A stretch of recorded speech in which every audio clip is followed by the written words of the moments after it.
Hello, and welcome to the Crisis Point podcast. I'm Eric Sammons, the editor-in-chief of Crisis Magazine, and I'm excited today to have Kennedy Hall with us today. Kennedy Hall is an author from Ontario, Canada. He works with the Fatima Center and has a weekly show called The Kennedy Report on the Fatima Center YouTube channel. I'm having a hard time this morning pronouncing things.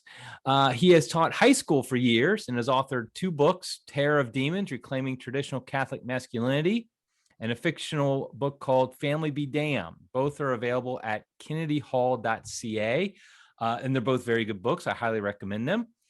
He is also the editor of the upcoming magazine entitled The Catholic Home. Visit thecatholichome.ca for more about this. And most importantly, for the purposes of this podcast, Kennedy and his family attend a church that is run by the Society of St. Pius X. And so my first question to you is, why are you a schismatic, Kennedy?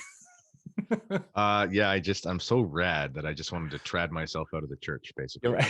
Exactly. But seriously, we want to talk about SSPX today. Obviously, in the Catholic world, it's a often topic of discussion. It's very controversial, obviously, which is a weasel word. I know controversial is, but at the same time, anytime SSPX or Archbishop Lefebvre is mentioned, it typically generates a lot of debate, a lot of discussion among Catholics. And so what I wanted to do today, I want to talk a little bit about, on a high level, the SSPX, its standing in the church, is it in schism, things like that, but also your experience as an actual member of a SSPX run chapel. And actually, I'll even first mention, you are not a member of the Society of St. Pius X. People often say that. Only a priest, correct me if I'm wrong, only a priest. Yes. And are there religious nuns also? Yep. Okay, there's nuns. They have two types of nuns. One are basically more contemplative. One serve the priests and the mission stuff. And then I forget their names. One, I believe, was a Dominican order that was sort of absorbed. Okay. And then there's brothers, religious brothers. Okay. And I think it comes from the official name. It's the priestly fraternity, right? Yes. Isn't that part of the name? Yes. So anyway, you're not a priest, so you can't be an actual member. No. But the point is, you attend a SSPX chapel, which is what we're talking about today. So first, let's just ask the question, why do you attend an SSPX chapel? Well, like you, I've got a similar background. I was not a convert, but I was a revert. I'm 33 years old. So I've been practicing the faith seriously since I was about 25, 26. And right around the time that my wife was pregnant with our first child, who's about 5.5 years old right now, my oldest son, my oldest of 4, I just started taking the faith really seriously. I went to Guadalupe, and that was a whole thing. I've written about that in articles at Crisis. And came back on fire. And at that time, I was just a nominal Catholic. I had no liturgical understanding. I was just a guy who grew up in sort of lukewarm Catholic schools, Italian immigrant mother. So I'm just Catholic. It's just kind of who I am, and whatever that means. When I found the faith and started to believe the faith and all that sort of stuff, then I started to take things seriously. So I became what I would call, and I don't mean this in any denigrating way, I became a Catholic Answers Catholic. I listened to the Catholic Answers live for like 400 days in a row, and it was amazing. I mean, I learned everything about, one thing that channel does really well is, they do a lot of things really well, but one of the things they do really well is hammer home the basics about the creed. You will know the basics of the faith if you listen to that channel. So that was wonderful. But then as certain things in my life happened, my no, God rest his soul, was dying, and he's of that World War II generation.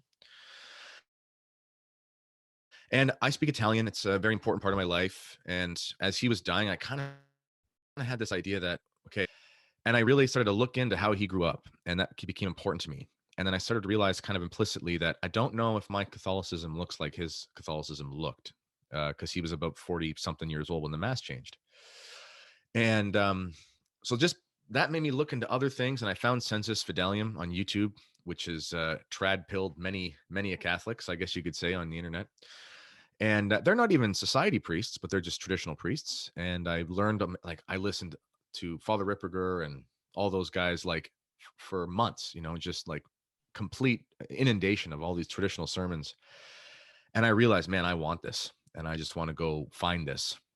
So Google does not distinguish between, well, I'm tongue in cheek here. They don't distinguish between in communion and partial or partial communion, full communion. So I looked up Latin Mass near me on Google Maps. 20 minutes down the road is a society chapel. And that's what Google told me. I didn't know what it was. Looked into it. I realized it was controversial, really did my homework. And eventually we decided to make that our chapel. So that's kind of how we ended up there. It was just from a search for tradition, really. Now, were there any other, after you found that one, did you discover, are there any other traditional Catholic parishes as FSPS, anything like that in the area? Yeah. There is a Latin Mass community in about an hour from me. And I went there, we went there for about a year.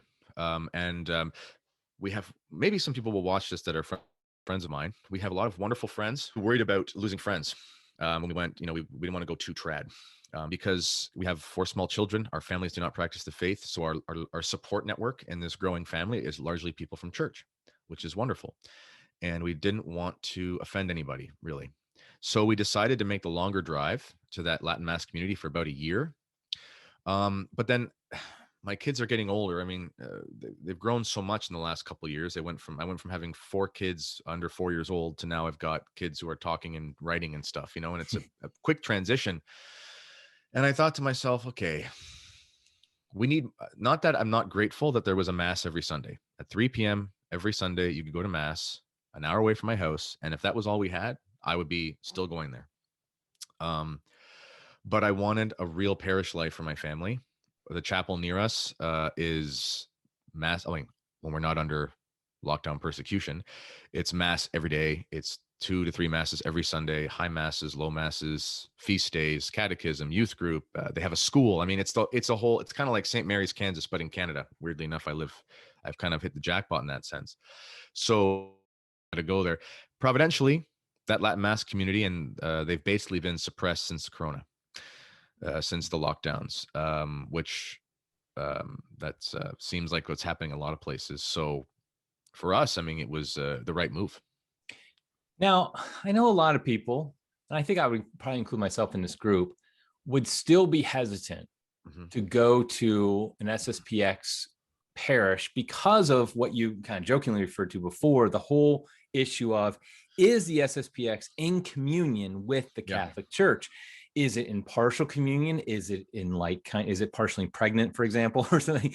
It's like, is it out of communion? I mean, you'll hear the whole range where some people will say, oh no, it's in full communion. Others will say it's in partial communion. Some will say it's out of communion. It's actually officially schismatic.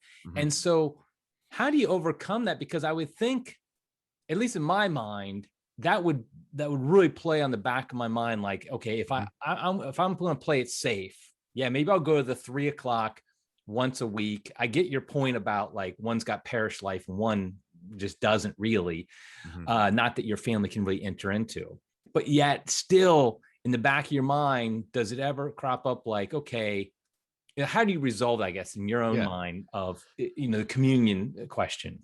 It took me about 1.5 years to really figure that out, to be honest. I was convinced, listen, there's a body of literature. I would recommend an article by Peter Kwasniewski at 1 Peter 5. Father Z has a wonderful article, and perhaps I'll send you something that you can put in the show notes. Yeah, sure. It's I'll send things. There are people that are smarter than me who have done the research. Okay. So I knew right away that it was canonically fine to go to a Mass. I mean, you can read things from Rome where it literally says it is not a sin, it fulfills Sunday obligation. Okay. So if you know your ecclesiological terms a little bit, I mean, if something's not a sin, well, it means it's not bad. And if it's not bad, then it's either neutral or good. So going to the Mass is good. So if it's not sinful, it's good. I mean, it's kind of simple that way. That being said, if you're going to hang your hat on something, you want to make sure that you're good all the way through. So to be honest, in the beginning, one of the reasons why we didn't commit right away, even though I knew we could, and we went to that other community for about 1 year, was because I didn't want to use the SSPX as a placeholder. Sometimes people will say, well, you can go there if there's no other options. I mean, yes, technically that's the case, but I actually don't really like that line of thinking, because to me it's like, well, something's wrong about it, so just go do the thing that's kind of wrong if you really need to.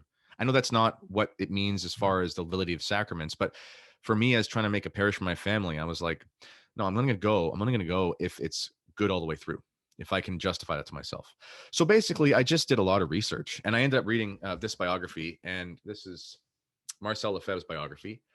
Um, it's astonishing how many people I've spoken to, clerics, vicars of diocese, lay people, a lot of people who have a lot of opinions about the society, and they haven't really done much research about it. And it was saint. I believe he was a saintly man. And I believe there's precedent in church history for men like him, St. Athanasius, St. Eusebius, who ordained priests and consecrated bishops without jurisdiction in the Arian crisis. St. Vincent Larens, another bishop in the 1200s from England, I can't remember his name. Men who were in extraordinary situations, followed their formed holy conscience as best as they possibly could, in the truest sense of a formed conscience, made decisions that were controversial, but were an instrument of preserving the faith in their region, if that makes sense. Lefebvre is just kind of an example of that in the modern media world. So I was convinced of his sanctity. And then, funny enough, in a sad way, when I was considering the SSPX, that's when the McCarrick stuff all came out. So all of a sudden, it was not politically incorrect to talk about that maybe there are problems in Kansas. Maybe Houston, we have a problem. So then it was like people were really easy to say, well, a state of necessity. That doesn't sound too crazy anymore. So that's kind of where I got. But I'm sure there's more that there is to talk about that. But that's for me. Yeah, I've read that book as well. It's an excellent book just to understand the man, Yeah. Archbishop Lefebvre. And it's funny because in reading it, I didn't, I came out of it where I definitely thought that, like, I didn't agree with him on a number of things, and I think, like, his actions, like the consecrations, and even, like, I think a lot of his, in my opinion, a lot of his papal theology, I'm not sure if it stands under the weight of people like a Pope Francis or something like that. But ultimately, what I saw was this was a man who cared very much for the salvation of souls. I mean, that has to be indisputable. And everything he did, right or wrong, whether you agree with it or not, he clearly did, not as a, okay, look at me, follow me, I want to form this sect, I want to form this cult around me or anything like that. He was like, no, I want to save souls. And I think this is the best way to save souls. So, I mean, I think that is an important point to note with him. Now, what are the common arguments? Like, I've already mentioned one about being out of communion, things like that. Oh, actually, let's go back to that for a second. Sure. How would you describe the communion status, so to speak, of the Society of St. Pius X? Well, they're in communion because they're not excommunioned. So if you're not excom, you're incom. It's kind of, I mean, it really is that simple. Now, the reality is, though, and I want to give as much benefit of the doubt as possible. I don't want to come off as one of those guys who's just flippant about Vatican II or anything for no reason. There was an attempt within the framework of the Second Vatican Council to try and speak about the Orthodox and the Protestants in a very nuanced way. Whatever the intention of that may have been, I don't know. I'm just saying that's kind of what we see.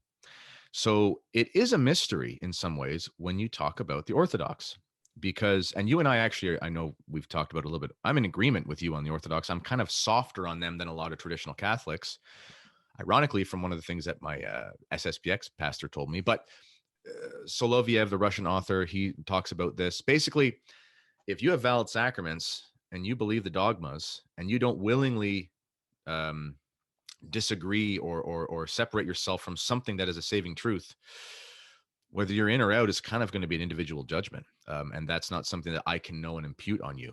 So that was how the church was trying to talk about the Orthodox. So these terms of like partial communion or imperfect communion or not full communion, I think they were a failed attempt to try to talk about what is a complicated reality. And when it came to the SSPX, people started using these terms. Well, they're not in full communion. The problem is no one has ever defined what full communion means. I mean, if you pray for the Pope, if you're not excommunicated, if you believe all the dogmas of the faith and you pledge allegiance to the Pope, you may not agree with him on everything, but he's the Pope and he holds the office. I mean, you're a Roman Catholic. So as far as them being in communion specifically, Pope Francis, and you can find this at Catholic Culture, that website, which I think the Lawlers run, don't they, or something? I think Phil is involved with that. Yeah, I think he runs it. And Pope Francis gave the SSPX universal jurisdiction to ordain priests in any diocese. So I don't know if the Pope gave priests not in communion, then we have a state of necessity, which ironically proves the position of the society, or they're just Catholic priests. Now, they do have a canonically irregular situation, and they will admit that. To be honest, you're a baseball fan. I kind of look at they're like free agents. They're in the league. Right. They're registered baseball players. No one wants to put them on their team officially, so they just kind of go play somewhere else. And so they're there to offer sacraments. Now, they also take great care in ensuring that they don't cross non-negotiable lines. So they call it a chapel instead of calling it a parish. We say parish colloquially, but a parish is a jurisdiction, that meaning a geographical area. They don't say they have that and have never pretended to. The bishops were consecrated as auxiliaries without any diocese. And they just take care to make sure they don't cross those lines. But for example, I have a friend who's discerning the priesthood. Maybe he'll watch as a young man. He's a convert from Anglicanism. And he came into the church about a year ago. Anyway, he thinks he has a vocation. So he goes to our chapel and he's talking to the priests. And they said, hold on, we have to write Rome first to find out which rite you should be ordained into. We think it's the Latin rite. But anyway, the point is the society does that all the time. So when they have a priest candidate, they write to Rome and Rome writes back about, so they're in the church, whatever that means. Everything else is kind of just politics. And that's above my pay grade. Right. Now, real quick, I want to take a step back in case there's people listening, watching this that don't understand this. The SSPX accepts Francis as the Pope, correct? Yeah, 100%. Yeah, okay. I just want to make sure that everybody who's listening knows this. It's not a situation of Sede Vacantinus who would reject Francis as the valid Pope. And there's actually a splinter group off of the SSPX from years ago, SSPV, the St. Pius V, that is agnostic, I think, officially about who the Pope is. Yep. And then there's, of course, independent chapel, stuff like that. So just to be clear for everybody who's listening to this, the SSPX does accept Francis as their Pope. For example, if you go into, and I just want to be clear here, I've never entered an SSPX chapel. I've never even personally met a priest or even in person met somebody who goes to SSPX. Well, maybe I haven't, I didn't know it, but we look like if you walk, people. What's that? We look like normal people. That's right. I know you actually have, two eyes and ears and everything, just like normal people. You're not aliens. But if you walk into an SSPX chapel, will you see a picture of Pope Francis? Yeah, it's somewhere. I mean, it depends on the place, but I think ours is in the church hall or something. Right. Okay. So I just want to make sure. I assumed that and I knew that, but I just want to make sure everybody else knew that. So what is the experience like for just attending an SSPX chapel? How is it since now real quick, did you attend Novus Ordo parish very long, or is that that's what you grew up in, correct? Okay. Yeah. So how does it differ from just your regular ordinary form parish versus the traditional Latin mass community you went to for a year? How does it compare to those two different entities? Well, compared to the Novus Ordo, it's the same stark contrast of what you find in any traditional parish. I've only been to the Fraternity of St. Peter once when we were on vacation in Niagara Falls area. That's back when vacations existed in Canada. And it was, that was way different than the Novus Ordo. And as far as we going to the Latin Mass community that we used to go to, that was very traditional. It was actually in a beautiful old German church that still had the high altar and stuff. And the city had designated it as like a historical landmark. So they actually couldn't take things out, which was nice. Awesome. And that was great. I mean, veils and rosaries and statues and incense and all that. It's just traditional Catholicism. So if you walk into the chapel before Mass, people are praying the rosaries. People are going to confession. People are reading their missals. I mean, it's just Catholicism. A lot of babies in the crying room. That's where I spend a lot of time with my children.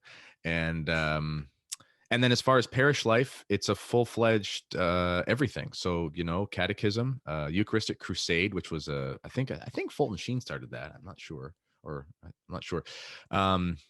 it's like 2 or 3 times. This is when we were allowed to do this stuff. Right, We've had it off and on because of the lockdown things.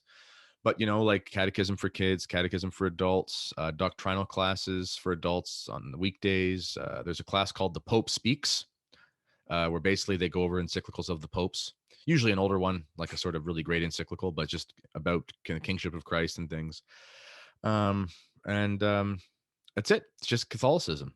Yeah. So a typical homily that you would hear, how often would you say, is it talking about, for example, the crisis in the church? Is it talking about Pope Francis? I mean, I've heard different things, and obviously your experience is just going to be your chapel. It's not going to be necessarily worldwide or anything like that.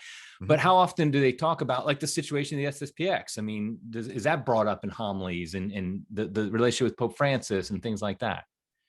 Very rarely.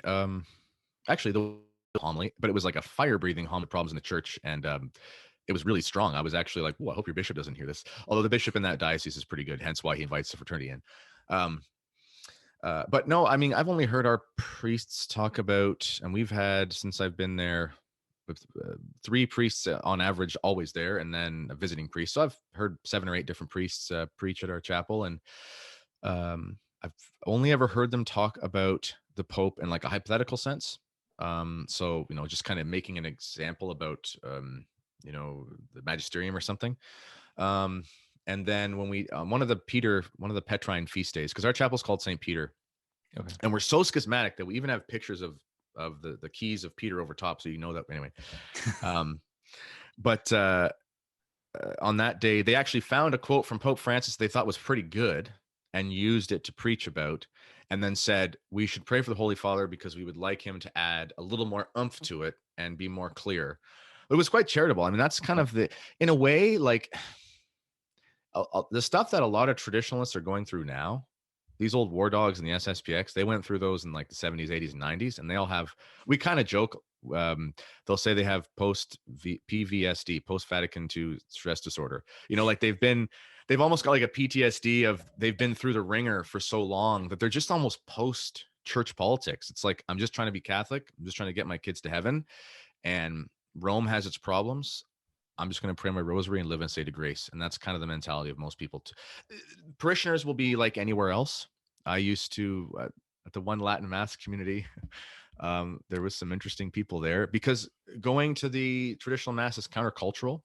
So you find a variety of personalities. But as far as the clergy, they're just holy Catholic priests, and they don't really concern themselves too much with politics. How many priests are stationed at your chapel? 3. Okay. That's how it's different from a lot of in most places these days. It's ordinary form parishes. It's 3 parishes for 1 priest instead of the other way around. Now we have a school too. Oh, you do have a school. What? That's why they're also teachers. Yeah. Well, how? What grades is K through 12? K through 12. Okay. But K through 6 is co-ed, very small classes at the actual church, and it's actually an old Lutheran church they bought, and then 7 through 12 is a boys' boarding school. Okay. Yeah. Very good. Now let's take it back a high level for a minute. Archbishop Lefebvre, the founder of the Society of St. Pius X, he's obviously, to use the word again, controversial. And I think, again, I would recommend, hold up the book again. Do you have? Yeah, I recommend that book. It's obviously a pro Lefebvre book, but I think it's well written. And it explains his life and explains from his point of view how he saw things. And I think that's important to see. But ultimately, the question almost always comes down to the consecration, the episcopal consecrations. Sure. For those who aren't aware of the scenario, in 1988, Archbishop Lefebvre ordained 4 priests.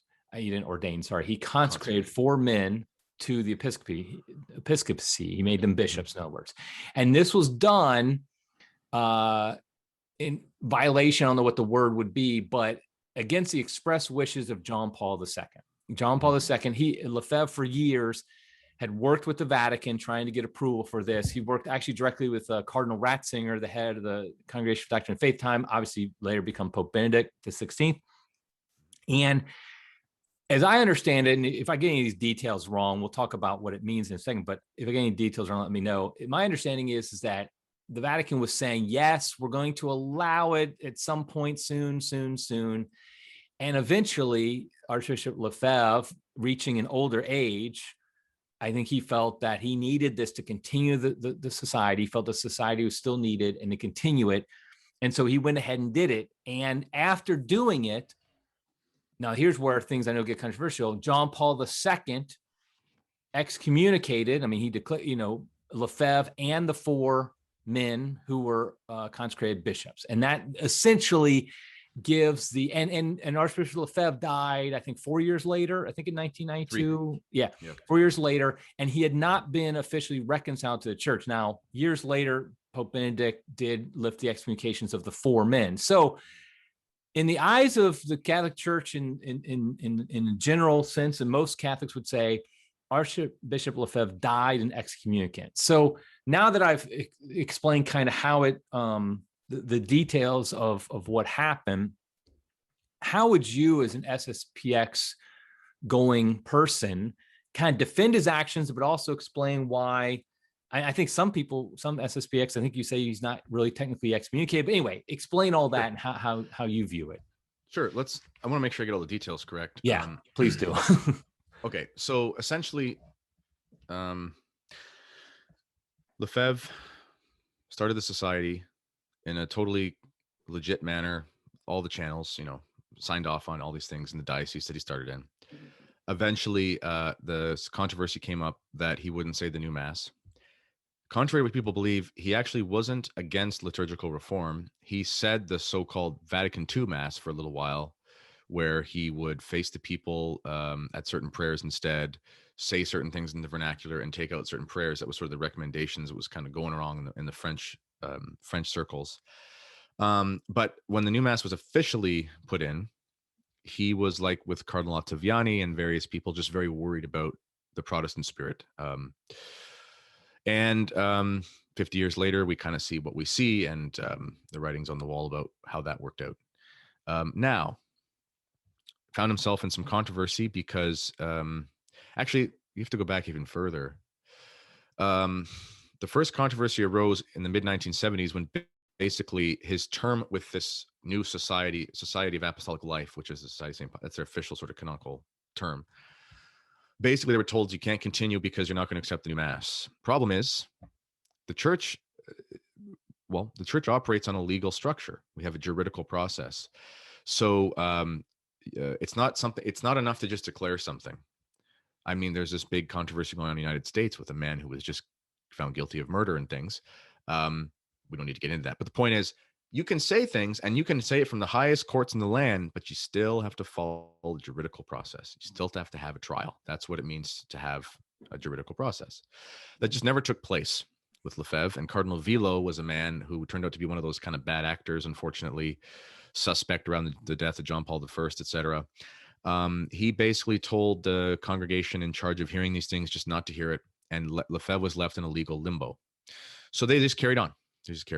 And eventually it came to the point in 1988 where he made the decision to go through the consecrations. The reason he made that decision, he rejected the idea of doing that for a long time because he was gravely worried about being separated from the church, for good reason. Now, what's interesting, this book, it is definitely pro-Lefebvre, but when you read about the lead up to the consecrations, you get a little nervous because Lefebvre at one point was like, there's no way I'm going to do this. I will separate myself from the church. And then you're reading and going, but you did do it. Oh no, problems here. And then he just kept consulting church tradition and church history. And it was actually, I'll just read a little bit, but it was the example of Saint Eusebius, who was a bishop of Samosate, which somewhere in the Arian crisis. And at the time of the Arian crisis, when this bishop had returned from exile, he learned that numerous local churches were in need of pastors. So he began to go throughout the area, ordaining priests and deacons and consecrating solidly Orthodox bishops without jurisdiction. And Lefebvre found this in Dom Grea, who was a French founder of something of the Immaculate Heart, so religious brothers and sisters and things. And so he said, so if history shows us bishops who took it on themselves to perform the office of doctor, i.e. fixing at the same time, what precedents conduct? basically state of necessity. We have precedent in church history for this. So Lefebvre at that point was convinced that even though it was controversial, there was evidence in church history for the consecration of bishops without jurisdiction to do so. And St. Athanasius did similar things. Now, as far as the negotiations go, they really started to pick up after a certain event in 1986, which you just wrote your book, Faithful Indifference. I'm sure you know which I'm talking about, was the Assisi event. So again, you have to understand the context and you have to look at it and go, okay, if you were a pre-Vatican II raised fella and you were used to Catholicism the old way, and you saw the Pope participating in what looked like really serious problems. The optics of it are the Pope is breaking the first commandment. That's what it looks like. Okay. I'm not saying that that's what John Paul II did. I'm just saying, looking back, you go, we thought Pachamama was bad. Well, it seems like there was some precedent, sadly. And I'm not saying this to denigrate John Paul II. these are the facts. So Lefebvre was worried that we were in another Arian crisis, basically. And again, people have reiterated that since, and he seems kind of vindicated in a sense. So he went through with it. Now, he had signed an accord with Cardinal Ratzinger on May 5th in 1988. And in there, it was based off of an investigation that was done by a body of priests, some from the society, some established by Rome. So it was sort of a independent body. And they said that the society needs to have a bishop or bishops immediately. So in this accord with Ratzinger, it said you will have bishops in the near or immediate future. This was on May 5th. Now, this is what Lefebvre says. He says, and you can read this in a book called Archbishop Lefebvre in the Vatican. He says that he went to prayer that night. He was very nervous about signing it because at that point he had already rescheduled consecrations of bishops, which had been implicitly approved twice. And he was getting on in years, and it turned out later that he had a very severe bowel cancer that was developing at the time. And he went to prayer that night, and he swears that the Blessed Mother prompted him by saying something like, you're not going to get the consecrations. You have to basically go through with this. That's what Lefebvre says. We have no reason to believe that he was not a faithful man of prayer, so we kind of take him at his word. So the next day he wrote Ratzinger, and he said, thank you. Immediate future sounds great. I'll be doing this on June 30th. And he gets a letter back saying, no. You can't do June 30th. You can do August 15th. So if you're a betting man, you've realized you've called someone's bluff, and you think, well, this will be the third time you're telling me to reschedule. Fool me once, shame on you. Fool me twice, shame on me, sort of thing. So he went through with the consecrations. Now, I don't want to bore the audience too much, but if I could, I might. He went through with them on June 30th. June 30th. Okay. Yes. It was either June 30th or June 29th. But yeah, something. 30th. Okay, but he did not wait for the August 15th date. No, he did not, because he realized, okay, you're basically, his impression was you're kind of just waiting for me to go away. Now, I will say this, though. People have said, well, he could have waited. They would have given bishops. The thing is, the Fraternal Society of St. Peter, to whom I have no ill will, so I'm not saying that at all, but they have never been given bishops, which kind of goes to the point where he's saying, I don't really think they want to do traditional bishops. Now, the Fraternity of St. Peter has always had traditional ordinations and things because certain bishops will do that. I think Bishop Strickland just did some ordinations of deacons or something. So anyway, he seems like he's been vindicated in a lot of his positions. Problem is, right after Lefebvre did this action with Bishop, he was his co-signer. Some very striking claims in this letter. Basically, what Pope John Paul II says, and I'll actually have it quickly here. He says this, and this is called the Apostolic Letter Ecclesia de Afflicta, which the Holy Father writes on the subject of the act of disobedience. And he says it in the following terms. He says, in itself, this act was one of disobedience to the Roman pontiff in a very grave matter and of supreme importance for the unity of the church, such as is the ordination of bishops, whereby the apostolic succession is sacramentally perpetuated. Classic JP2 language, very smart, but kind of over your head if you're not into it. And, but then, remarkably, the Holy Father draws a conclusion that doesn't seem to be found in the premises. By the way, this is not my opinion. This is something that we'll put in the show notes. It's a storied canon lawyer, a priest in the church from New Zealand. And the Holy Father continues, he says, hence, such disobedience, which implies in practice a true repudiation of the Roman primacy, constitutes a schismatic act. I think that clause, I think, is the key point. 751. Is the act of disobedience to the Pope, is it always a repudiation of what do you say? Repudiation of what? Repudiation of the Roman primacy. Of the Roman primacy. I think that is the key point right there, because I think a lot of Catholics would argue that if the Pope, because the Pope has universal jurisdiction, he does have the authority to, I mean, for example, he could tell a parish priest in Topeka, you're being moved now to a parish in Los Angeles.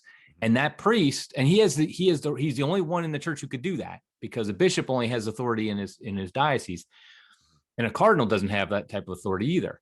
But the Pope does have universal jurisdiction. So if that priest said, no, I'm not leaving Topeka, that is clearly an act of disobedience. I mean, I think that's non-controversial. Yep. So the question is that a repudiation of the Roman primacy? And by doing that, does that priest enter into schism, which of course now apply to Lefebvre, Archbishop Lefebvre, is like, I totally get, like, I have a hard time thinking that's a repudiation of Roman primacy, because I mean, that just seems to be a leap too far. But at the same time, Roman primacy does include universal jurisdiction. And so if you disobey it, you're at some level, I don't know, not following it, I don't know how to put it. I think repudiation is probably too strong, but you're doing something against Roman primacy on some level. Disobeying. Right, you're disobeying, right. And then again, we have to say, well, in certain situations, is disobedience lawful? It is lawful. I'm hypothetically here. Right. Lawful if we're obeying a higher authority. Now, the only higher authority than the Pope would be God. Correct. And that's why we see in Acts of the Apostles, even though in Romans it says, obey your superior in all things, we obviously obey superiors in all things lawful, and we obey God over man, as what it says in Acts. But these are very rare situations, which is why some people will say, well, he's the new Luther. No, he's not the new Luther. However, I understand that sentiment where you're going, you got to be really careful with that, because you do have to be really careful with that, which is why, thankfully, it's only happened a few times in church history by certain saints. St. Eusebius, St. Athanasius, who was excommunicated by Pope Liberius II. There is precedent for these things in very unique circumstances. Now, what's interesting about what John Paul II said, he's talking about Canon 751. And Canon 751 is outlined in the Catechism of the Catholic Church in paragraph 2081, if I'm not mistaken. And schism is defined essentially as refusal of submission to the Supreme Pontiff and refusal of communion with other members of the Church. So here's the thing I want to say to my fellow SSPX agnostic or skeptical folks. If it can be proven that the SSPX is not in schism, which it can be proven that the society is not in schism, there's no problem with that. That's actually never been the case. So even if you believe the things about the four members, the four bishops, well, that doesn't actually include the priests. So you might say that they're wrong on something, but they've actually never been in schism, and the lay faithful have never been in schism unless they themselves personally decide to be schismatic in their heart, and we can't know that. So schism goes vertically and it goes horizontally. If you say, I don't care what the Pope says, screw those guys in the SSPX, that's a schismatic mentality because they're Roman Catholics and you're saying, I don't want anything to do with them. On the other hand, if you say, if you're someone who attends a society and you say, I know the SSPX is not in schism, but I don't want anything to do with those guys over there because they're not as good of a Catholic as I am, that's also a schismatic mentality defined by canon law. So it's refusal of submission to the Pope. Now, and with members of the church. But if you go and you read Canon 751 in the Latin, okay, and I'm not a Latin expert, but I can pretend by looking up things on the internet. And this is, again, from that canon lawyer. And he says the defining word in that canon, 751, is detractatio, which is meant refusal of all submission. So did Lefebvre refuse all submission of the Pope? Well, clearly not, because he prayed for him in the Mass. So he recognized him as the Pope that he had to pray for in the Mass. That's very implicit. Also, if you can go read the sermon that he gave and made it very explicit. These are auxiliary bishops. They have no jurisdiction. They are here to ordain priests, to confer the power of orders for the building up the body of Christ and the service of Rome, eternal Rome, the church as a whole. John Paul II put that letter out in July, Synthetic Interpretation of Canon Law, these long titles in the church. And he points out, now you ask yourself, is this guy now in schism? Because he's disobeying, in theory, something the Pope has said, which is a major Italian newspaper, but it's a big one nonetheless in that country. And this is on July 10th. And he's speaking about Lefebvre in this interview. And this man who is in charge of this in the church is not in itself a schismatic act. In fact, the code that deals with offenses is divided into two sections. One with offenses against religion and the unity of the church, and they are apostasy, schism, and heresy. That's Canon 751. And consecrating a bishop without a pontifical mandate is, on the contrary, an offense against the exercise of specific ministry. Basically, what he's saying is, it's not a schismatic act to do what Lefebvre did. But John Paul II, 8 days earlier, says Lefebvre is in schism. So what do you do with that? Yeah. I don't know. It is definitely an odd situation, because I think you can't, like, comparing it to Luther is silly, because Luther rejected the office of the papacy, which clearly Lefebvre did not do. Likewise, even comparing it to the Orthodox doesn't work, because the Orthodox reject Roman primacy as the Catholic Church understands it. And so that is, and most importantly, if you look at the history in the early church, the way that you declared communion between two bodies was by the liturgical act of including them in the prayers of the Mass, of the Divine Liturgy in the East. And they do that. SSPX includes Pope Francis in the prayers, like SSPV, the Society of St. Pius V, does not. They do not include Pope Francis's name, as well as the other independent chapels. And I'm of the belief that if you're Sede Vacantis, you are in schism.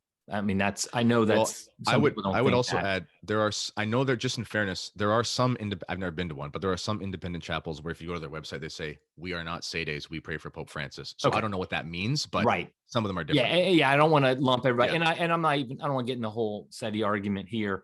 But the point is with the SSPX, they're in a situation where the leader, the founder, Lefebvre, directly disobeys the legitimate pontiff. Yet he also recognizes him as the legitimate pontiff, and he recognizes the Catholic conception of what the primacy of the Pope. In fact, he probably recognizes it more than most Catholics do today. In the sense that he really, in fact, I would probably even say he's probably more hyper papal than he probably should have been, if anything. So, and again, the society continues praying for Pope Francis, or JP2, Benedict, Francis in the Mass. Plus, they clearly have relations with the Vatican. Like you mentioned, they get approval from Rome, and Rome writes back to them, correct? I mean, it's not like they're sending letters and they don't get a response. Yes.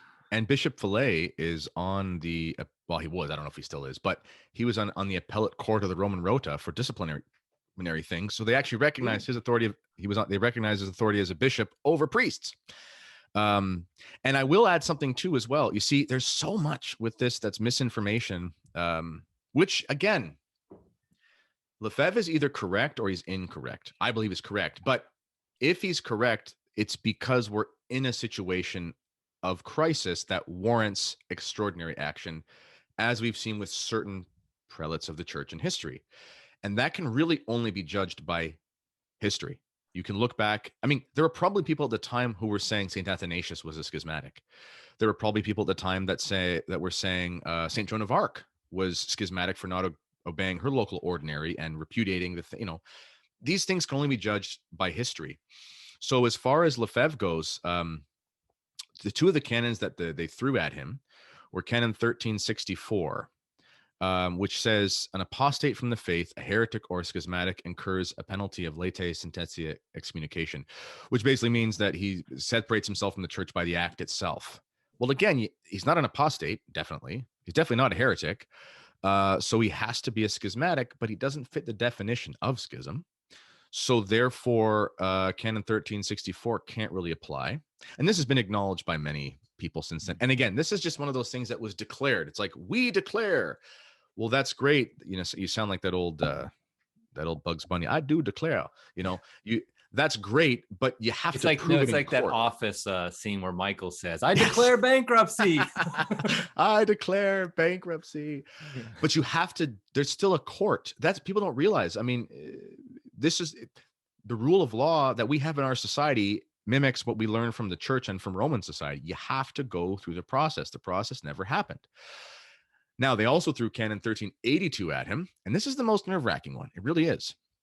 And it says, but the bishop who without pontifical mandate consecrates a person, a bishop, and the one who receives a consecration from him will incur late sententia excommunication. You think, okay, that's closed and shut. The problem is that type of offense has to be judged by another canon. I'm paraphrasing here, that no one is liable to a penalty who, this is just classic Catholic moral theology. A mortal sin, for example, is not always a mortal sin in certain circumstances. Obviously, killing somebody is not intrinsically evil if it's in self-defense, but killing somebody willingly. The same thing happens, a person dies, but the intention actually makes a difference whether or not it's sinful. This is just, again, theology 101 for Catholic morals. And these circumstances that apply for Lefebvre specifically are contained in 7 subsections of this canon. 4 and 7 are the most relevant. Subsection 4 says, he's exempt from penalty one who acted by reason of necessity. In the common estimation of a man, necessity arises where there is a crisis. Again, it is subjective, but it can only be judged by the context of the act itself. And subsection 7 exempts one who through no personal fault thought that there was a necessity. So here's the thing. Even if Lefebvre was wrong, I think we can say, you and I can agree on this, he was not an imprudent man. He was not he waited till he was almost dead. He really did think the decision through. And then he believed that there was no other recourse from the best that he could know. I believe he was correct, but even if I didn't, I would have to judge him based on these circumstances and say, the law is made by the church to be followed. And if I can do a 10-minute internet search and find these things, it really is sad that so many people calumniate and detract from the good works of the society but to be in an irregular situation in the church, I think a lot of us would find ourselves in irregular situations considering how things are right now. And I think it really does come down to, I think what you said about history judging it, because if you look at the history of the church, you see lots of people who leave the church because they think they're right. They sincerely believe it. They think God has told them to do this, or whatever. And history is judged, no, you were just a heretic. You were just a crazy person. You were just whatever. And you just did, and you died out. What's interesting is that, and so you're right, history is going to have to judge whether or not Lefebvre was right or wrong or not. I think it is indisputable he was sincere, and that he was sincerely trying to be the best Catholic he could be. Now, that doesn't necessarily, that's not enough necessarily, to make him right. It just means that that's his intentions. Now, I think one thing you could say is it's now been over 30 years 33 since this has occurred. Mm-hmm. And the society still exists. It still prays for the valid Pope. Mm-hmm. It still works with Rome, and Rome, and this is one for me, like, again, I've never gone to SSPX chapel. I'm clearly sympathetic. I wouldn't have had you on if I wasn't. But for me, the biggest thing is the Vatican itself today. I'm not talking about 1988. I'm talking about the Pope today, the valid Pope today, Pope Francis, and the Pope before him, Pope Benedict. Now, Pope John Paul II, I get the whole, there's personal stuff going on. And I JP2, I'm a big fan of in a lot of ways, and not so much a fan in some other ways. But the point is that to put him aside for a second, the Pope we're under right now, Francis, clearly sees the society as a part of the Catholic Church, because he doesn't go around telling the Patriarch of Moscow, the Orthodox Patriarch of Moscow, oh, your priests now have jurisdiction or whatever, because that'd be absurd. He doesn't tell a Lutheran pastor, okay, now you can, I don't know, hear confessions or whatever. I mean, do whatever, I don't want to hear what he tells the Lutheran pastor, but the point is the way Francis treats the society is honestly one of the biggest factors for me for being sympathetic to it. Because if Francis, who's clearly ideologically not aligned with the society on a lot of things, I think we all know that, that's not like some big revelation. only Nixon couldn't go to China. I guess only Francis can make us more receptive to the society, because he treats it like a maybe canonically irregular, but clearly as part of the Catholic Church. Yeah. And you know what's interesting though? You probably know this, but rhetorical question. Why do we have Sumorum Pontificum? So that every priest can say the Latin Mass? Because that was actually on behalf of those rad schismatic trad SSPXers. They said, we will continue these negotiations for perfect reconciliation, which they desire. They desire Rome to be faithful in the institutional sense. We obviously know in the sort of divine plan, Rome is not losing the faith. That's not what we're saying. They said, please liberate all priests to say the Latin Mass. That was one of their stipulations. And in 2007, so Sumorum Pontificum by Pope Benedict was actually the brainchild of the SSPX. I mean, come on, talk about charity. We want all Catholic priests to say this Mass, which is their birthright, which I think is the name of Peter Kwasniewski's book. And we want all Catholics to go to this and breathe the fresh air of true Catholicism. And then 2009, Benedict officially recognizes that the excommunications have been lifted. Again, these things are legal complexities, because it was never proven that X, Y, and Z applied. But just from broad strokes, it's obvious. It's gone. There's no penalties. And the priests themselves were not under them. And after 1988. He doesn't, in fact, there were people go, because Benedict, he tried really hard to play both sides as best as possible, razor's edge. And a lot of bishops who don't like the society really ticked, because they said, well, that implies Lefebvre had his lifted, because you said the minister's involved.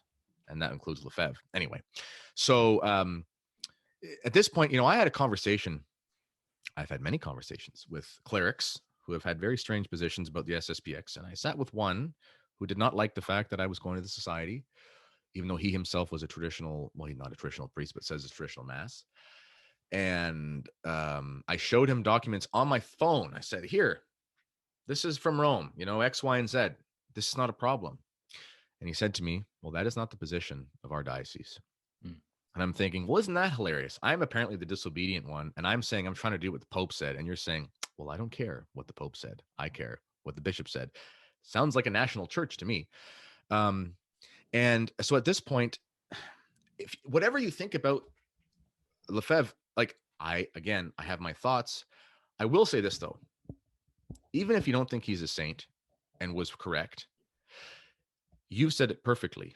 You cannot say that he wasn't sincere, and you cannot say that he wasn't pious and loved souls. So maybe he won't be the man that you put on your wall as a picture like I do, but it's not correct, just from the general human respect, to speak about him in ways that are not becoming of what he actually did without sufficient research.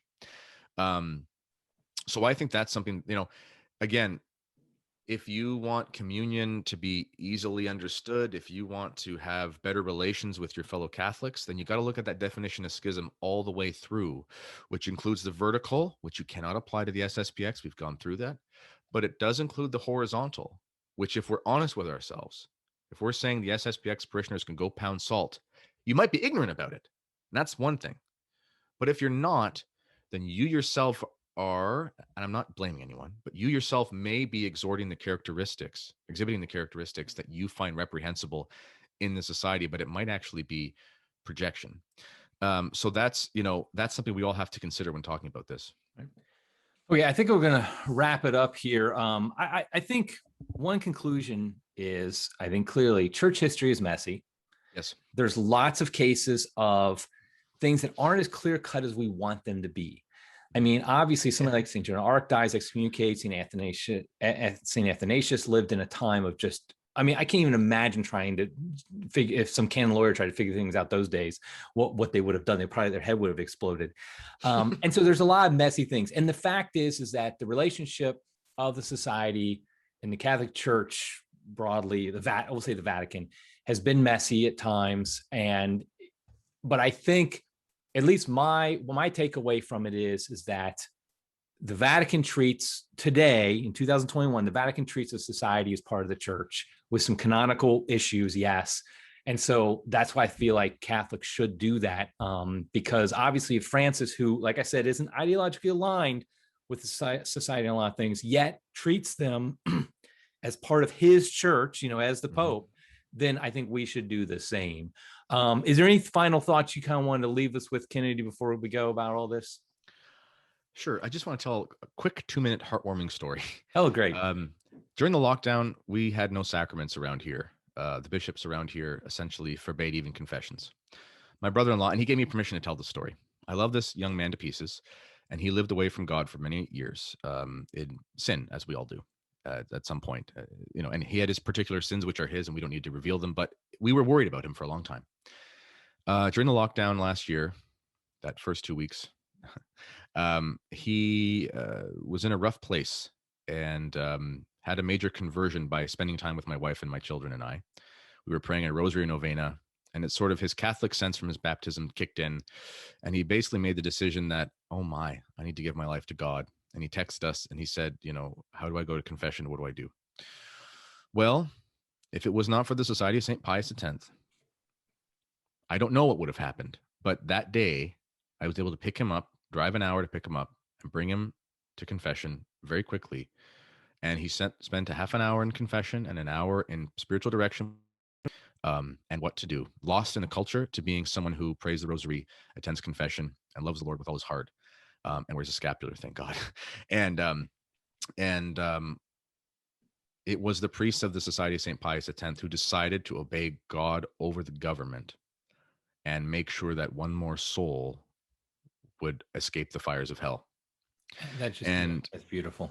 That's all you can do, Yeah. So I mean, that is you know them by their fruits, and they'll know we are Christians by our love, to use the kind of other phrase. I mean, that's love right there, is that that priest, he obviously, who heard his confession, he was probably technically breaking some type of legal Canadian law or some mandate or whatever, but he knew the divine law is what matters more than anything. So that's great. That's a great way to end it too. I love that. So, well, thanks for being on the show, Kennedy. I really appreciate it. For those who are watching, listening, please subscribe, like the video on YouTube if you're watching it there, or in your podcast feed. Subscribe so you can get other stuff. And until next time, we'll see you then.